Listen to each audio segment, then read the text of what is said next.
bantuan makanan ya.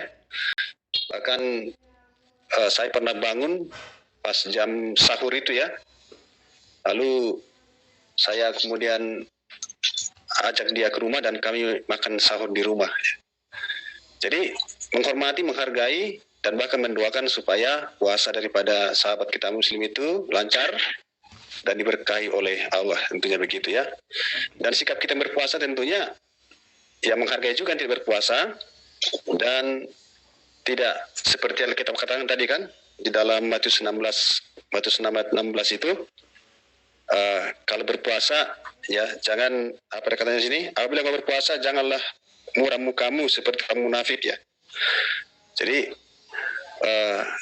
tidak perlu kita ini bersifat pribadi ya. Kalau puasa pribadi itu seperti itu maksudnya. Tentunya kalau puasa umum kan juga sama ya persisnya ya. Jadi kita betul-betul mendekatkan diri sama Tuhan, bukan untuk memamerkan kesalahan kita.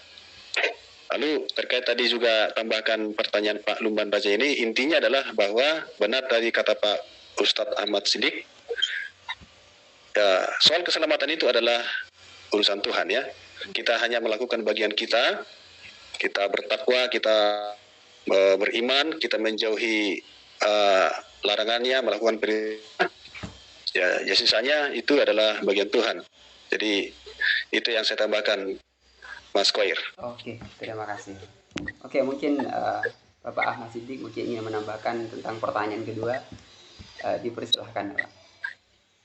Bagaimana cara kita bersikap kepada orang yang berpuasa seperti itu?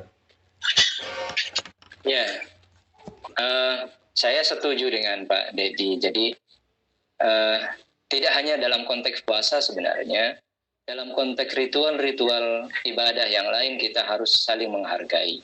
Tentu kita paham ya bahwa keyakinan manusia atau keyakinan kita itu beragam, praktik kita juga beragam, ibadat, cara peribadatan kita juga beragam, dan kita perlu untuk saling menghargai.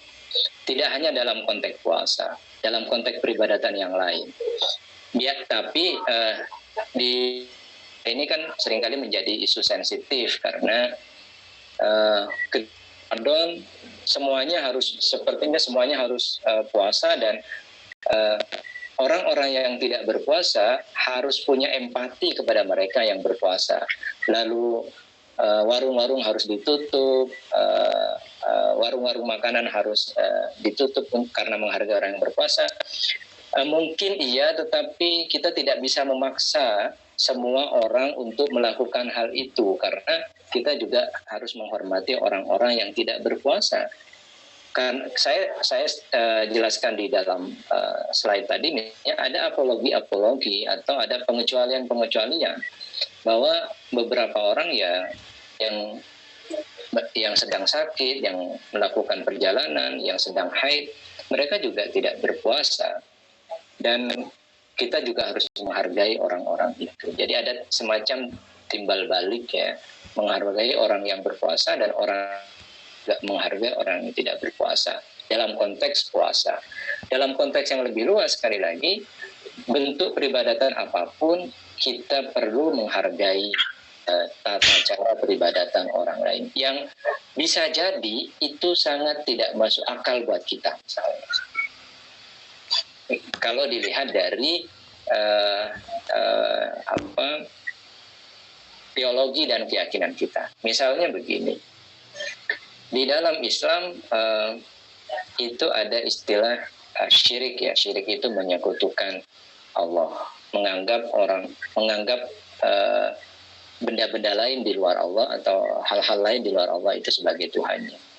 Lalu ada peribadatan yang dianggap atau ritual-ritual yang dianggap sebagai kita dilakukan oleh orang lain. Kita bisa kemudian semena-mena atau bersikap semena-mena kepada orang yang melakukan hal-hal yang menurut kita ya, padahal mereka tidak melakukan itu dalam keyakinan mereka sebagai syirik. Dan itu seringkali terjadi. Kita menyayangkan hal-hal itu terjadi misalnya. Saya kira itu Mas Khair ya. Oke. Selanjutnya ini ada pertanyaan ketiga ya untuk Pak Ustadz ya. Izin bertanya lagi Pak Ustadz, bolehkah di-share dalilnya dasar umat Islam berpuasa selama 1 bulan? Itu pertanyaan ketiga Ustadz. Persilahkan untuk dijawab. Ya, ya tadi dalam hadis yang disampaikan itu kan sumu liru'yatihi wa aftiru liru'yatihi. Itu dalil hadis yang mengharuskan kita puasa selama 1 bulan Ramadan. Kita diwajibkan untuk puasa di bulan Ramadan ketika melihat bulan, wa aftiru liru'yatihi, dan kita mengakhiri ya, atau Idul Fitri ya, mengakhiri puasa itu ketika datangnya bulan Syawal. Saya pikir dalil hadis itu menjadi dalil bahwa kita diwajibkan berpuasa bulan Ramadan. Satu, hadis itu. Yang kedua, tentu dalil amaliyah dari Rasulullah bahwa beliau berpuasa selama sebulan penuh ketika bulan Ramadan. Dan itu bisa misalnya kita baca di kitab-kitab sejarah atau sirah nabawiyah atau tarikh-tarikh yang lain. Kira itu Mas Hai. Oke. Mungkin yang terakhir, izinkan saya bertanya ini ya Pak, moderator bertanya. Oke. Kira-kira dari sudut pandang Al-Quran dan Alkitab, apa sih sebenarnya makna dari spiritual itu? Kira-kira itu pertanyaannya. Apa sebenarnya makna yang disebut dengan spiritual itu? Terus yang kedua, dalam jurnalnya Ariginan Zinanjara Agustin mengatakan bahwa dalam setiap jiwa manusia itu ada titik Tuhan, yang dimana spiritualnya semakin diasah, titik Tuhan itu semakin memberikan cahaya dalam jiwanya sehingga mampu memberikan kecerdasan spiritual. Nah, pertanyaan yang kedua, kira-kira apa sih yang disebut dengan kecerdasan spiritual itu dari sudut pandang Al-Quran dan Alkitab? Oke, kira-kira pertanyaannya itu Bapak. Dan ini sekaligus closing statement ya.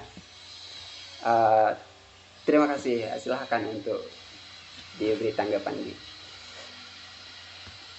Oke, baik. Untuk sisi spiritual, apalagi di dalam hal berpuasa itu tadi, secara definisi di dalam Kristen itu puasa itu adalah disiplin rohani.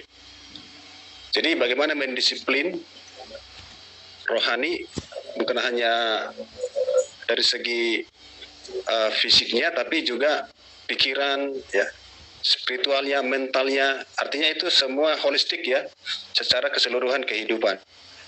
Ada kan puasa itu, maka kerohanian secara keimanan, akhlak ya, tabiat, karakter itu dibentuk, dipertajam, sehingga sampai pola pikirnya itu diubah ya, cara pandangnya terhadap orang lain, terhadap sesuatu begitu. Nah, dengan demikian, ketika dia mempunyai hubungan yang lebih dekat dengan Tuhan lewat doa puasa itu, maka dia akan melihat orang lain sesamanya itu adalah sebagai orang yang perlu dikasih seperti dirimu sendiri, kan kata Tuhan itu. Nah, karena itu yang namanya kerohanian itu tentunya kalau saya melihat itu ada di dalam pikiran ya. Ada namanya, kita punya otak namanya frontal lobe itu, di bagian depan dahi kita itu adalah tempat kita berkomunikasi dengan Tuhan. Ruang tahta dua kita dengan Tuhan, disitulah pilihan-pilihan dibuat, disitulah karakter dibentuk dan seterusnya, sehingga pikiran kita menjadi benar gitu lah. Ketika kita melihat saudara kita yang lain yang berbeda dengan kita melihat dari segi positif, bukan memandang ini asing, ini ini aneh, berbeda dengan kita, maka menjadi lawan dan tidak seperti itu. Tapi kita dibawa kepada Tuhan sebagai sosok yang menciptakan kita, dan kita ciptaan Tuhan, sama-sama ciptaan Tuhan, kita harus saling mengasihi, menyayangi satu dengan yang lain. Nah, kemudian pertanyaan kedua tadi, apa tadi Mas ya? Saya jadi lupa saya. Bagaimana cara meningkatkan kecerdasan spiritual, Pak? Dari Oke. Nah, memang ada namanya kecerdasan spiritual, ada kecerdasan intelijensi, ada juga emotional question ya. Nah, memang selama ini yang dipertajam itu hanya intelijensinya ya. Jadi orang dibikin jadi pintar, harus tahu ini. Tapi akhirnya dilupakan itu spiritual questionnya itu. Jadi sehingga ada orang-orang pintar tapi menjadi koruptor gitu kan, orang-orang cerdas menjadi menipu begitu. Nah, jadi bagaimana cara meningkatkan? Yang paling baik tentunya adalah dengan mempelajari Alkitab. Jadi berdoa, meditasi Alkitab itu adalah cara paling untuk meningkatkan spiritual questionnya ya. Jadi itu sebabnya di Kristen, terutama di gereja Advent itu ada banyak acara-acara yang dibuat, ada namanya pendalaman Alkitab, ada renungan ibadah pagi dan petang itu semuanya berfungsi untuk mencerdaskan ya secara spiritual itu seseorang. Nah, dengan demikian diharapkan dia menjadi anggota gereja, warga negara yang baik, yang mencintai dan punya hati ya, dan menghormati satu sama lain. Jadi pada dasarnya kami gereja itu dibentuk untuk menjadi orang-orang ya yang menghargai dan mencintai sesama dengan segala perbedaan yang ada. Jadi cara yang kami lakukan itu adalah di Kristen itu membaca, belajar Alkitab, meditasi Alkitab, intinya merenungkan firman Tuhan di dalam kitab suci. Itu yang kami lakukan dan berdoa setiap hari. Demikian Mas Koyer. Oke. Kepada Bapak Ahmad Siddiq mungkin juga bisa menanggapi. Baik, di dalam Islam itu ada 3 hal pokok ya. Ada yang disebut dengan Islam, iman, dan ihsan. Nah, yang ketiga ini ihsan. Ihsan itu dalam bahasa Arab itu disebut anta abudallaha ka'annaka tarahu fa in lam takun tarahu fa innahu yaraka. Ihsan itu kita beribadah kepada Allah seakan-akan Allah itu melihat kita. Kalau dia tidak melihat kita, seakan-akan kita melihat Allah. Kalau tidak bisa kita seakan-akan melihat Allah, yakinlah bahwa Allah itu selalu melihat kita. Apa hubungannya dengan konteks puasa? Dalam konteks puasa, kita harus beriman dan Allah itu melihat segala tindak tanduk kita. Jadi puasa itu menjadi istimewa karena benarnya kita bisa saja tidak puasa dan kita menghindar dari pengetahuan orang. Tetapi pertanggungjawabannya kita dan Allah. Ada Tuhan yang selalu menyertai kita, ada Allah yang selalu melihat tindak tanduk kita. Nilai spiritual seperti ini, nilai yang sangat tinggi dalam Islam, yang disebut dengan ihsan. Makanya dalam salah satu hadis quotes-nya, Allah mengatakan balasan puasa itu balasan aku yang akan memberikan balasan. Jadi as-shaumu li wa ana ajzi bihi. Sudah kalian nggak usah ngurus soal balasan puasa karena aku yang akan berikan balasannya. Ini dimaknai sebagai keistimewaan puasa bahwa Allah sendiri yang akan membalasnya. Ini menurut saya salah satu nilai spiritual yang sangat penting dalam konteks puasa. Tentu saja ada nilai-nilai spiritual lain seperti misalnya memupuk empati kemanusiaan, memupuk persaudaraan, memupuk nilai-nilai kemanusiaan, dan itu bisa kita jabarkan dalam konteks yang lebih luas lagi. Tapi dalam konteks ihsan, saya kira puasa bisa menjadikan salah satu medium untuk mencapai tataran itu. Itu saya kira Mas Khair. Oke, terima kasih atas jawabannya. Ya, sebelumnya mohon maaf juga ya teman-teman yang mengajukan pertanyaan dan tidak bisa ditanggapi ya karena memang waktunya sudah habis ya. Jadi bisa ditarik benang merah bahwa puasa itu merupakan laku spiritual dari umat beragama ya, yang di situ memiliki dua hal, yaitu aktivitas rohani dan aktivitas fisik gitu ya. dari sudut rohani bahwa bagaimana dengan mereka berpuasa, mereka bisa mendekatkan diri kepada Tuhannya. Terus bagaimana dia menambah ketakwaannya kepada Tuhannya, dan bagaimana dia juga minta tolong kepada Tuhannya tentunya.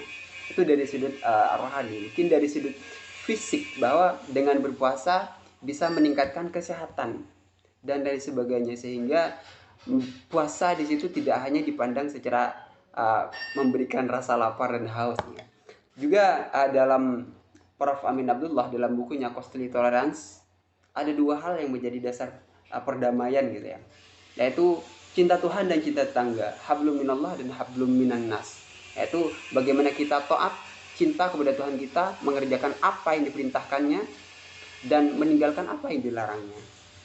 Dan yang kedua, hablum minan nas, cinta kepada tetangga, cinta kepada semua manusia, entah itu tetangga yang ada di samping rumah kita, yaitu tentunya juga disebut dengan tetangga beragama tentunya. Nah, di situ juga bagaimana dengan puasa itu dilatih dengan kepekaan sosial terhadap lingkungan sekitar kita. Oke, karena waktunya sudah habis ya, sungguh sangat seru sekali acara pada sore hari ini. Terima kasih kepada dua pemateri yang telah menyempatkan waktunya dan memberikan ilmunya kepada kita semuanya. Semoga teman-teman yang tentunya yang sudah bertanya dan belum bisa dijawab mungkin bisa ketemu di lain waktu ya. Terima kasih kepada pemateri, dan saya sebagai moderator mohon undur diri. Kurang lebihnya mohon maaf. Saya kembalikan kepada MC. Assalamualaikum warahmatullahi wabarakatuh. Waalaikumsalam warahmatullahi wabarakatuh. Waalaikumsalam warahmatullahi wabarakatuh. Banyak sekali ya, acara kita ini sangat bermakna gitu, seru banget. Tadi aku lihat para narasumber ini, para pemateri membawakan seperti itu, membantu aku jadi lebih berpikir lagi dan lebih bijak lagi dalam bersikap gitu. Kalau kamu gimana, Nat? Wah, benar banget ya, ini kali. Dan untuk aku pribadi sih poinnya ya yang aku dapatkan ya, ternyata ya berpuasa itu gak cuman kita pamer kesalehan, tetapi jauh lebih besar dari itu kita mendekatkan diri kita dan bertakwa kepada Tuhan. Nah, semoga atas berlangsungnya acara ini dan materi yang sudah disampaikan, kita dapat menjalin toleransi dan saling menghormati kepada antar umat beragama.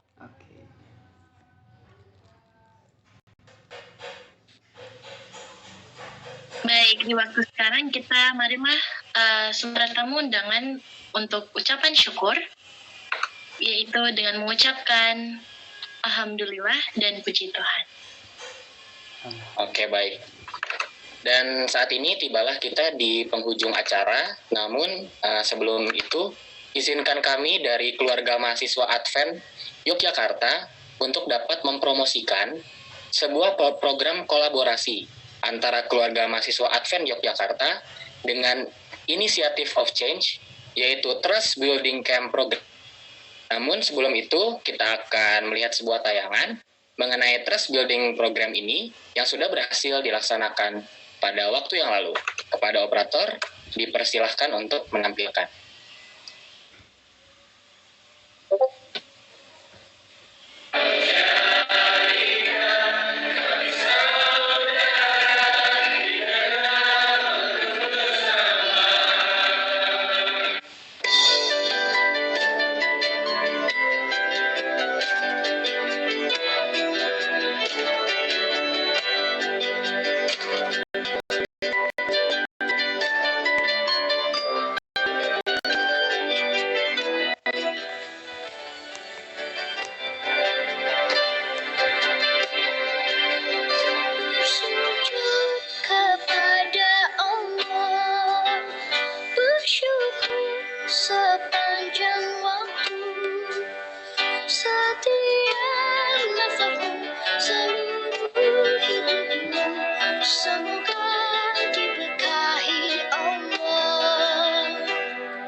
Bersabar taat pada Allah, menjaga keikhlasannya.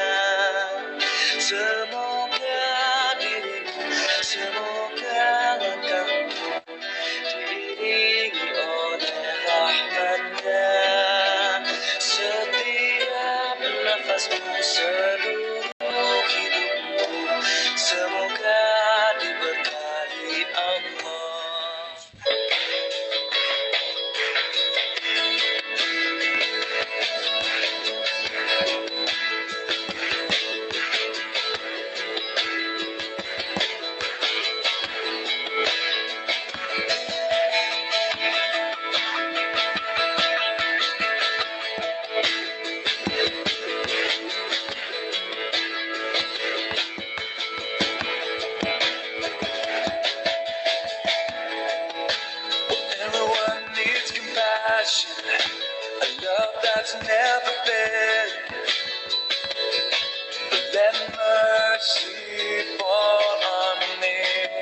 kasih atas video yang sudah ditampilkan.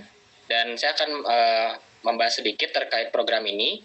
Trust Building adalah sebuah program dengan visi menciptakan ruang aman bagi generasi muda Indonesia untuk bisa saling bercerita dan mendengarkan diri dan sekitarnya dalam nuansa dialog lintas budaya dan agama untuk menciptakan rasa aman, empati, dan welas asih.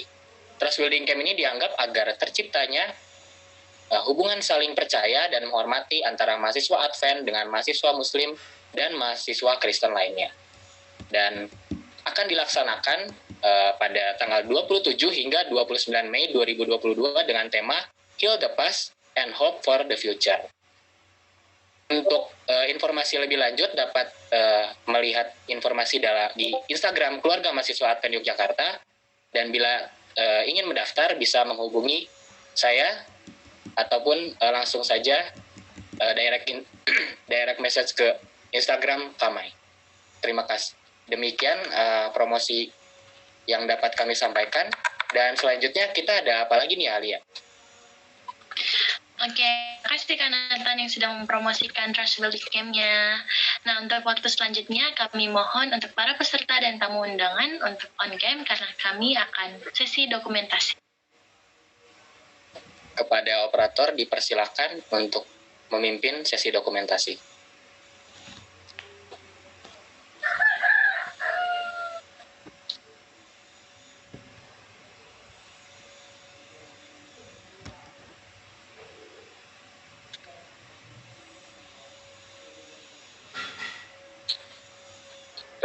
Baik, yang tidak berhalangan dipersilahkan untuk menyalakan kameranya.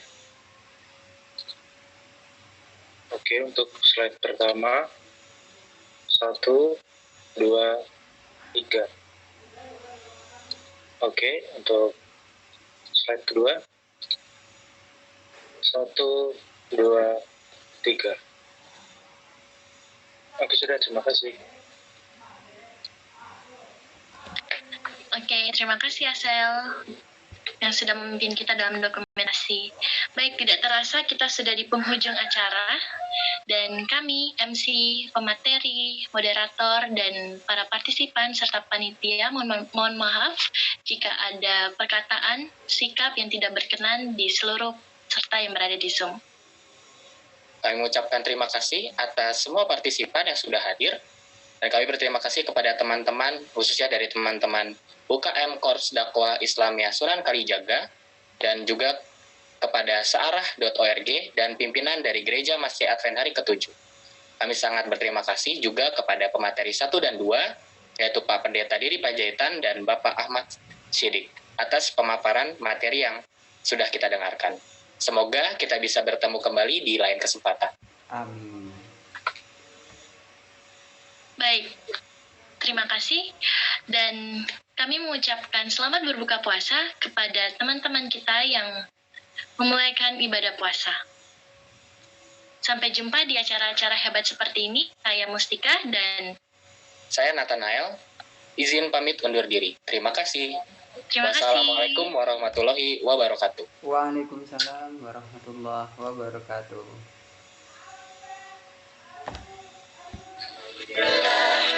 Selamat berpuasa teman-teman semuanya. Mas Koy.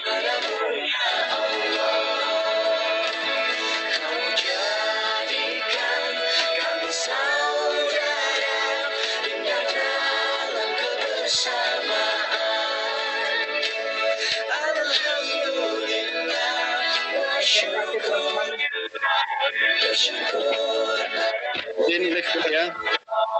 Terima kasih semuanya. Ini Pak Erik tadi, Mas Koy.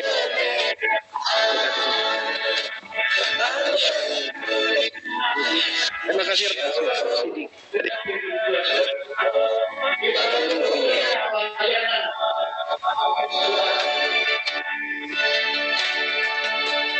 Bersujud kepada Allah. Semuanya.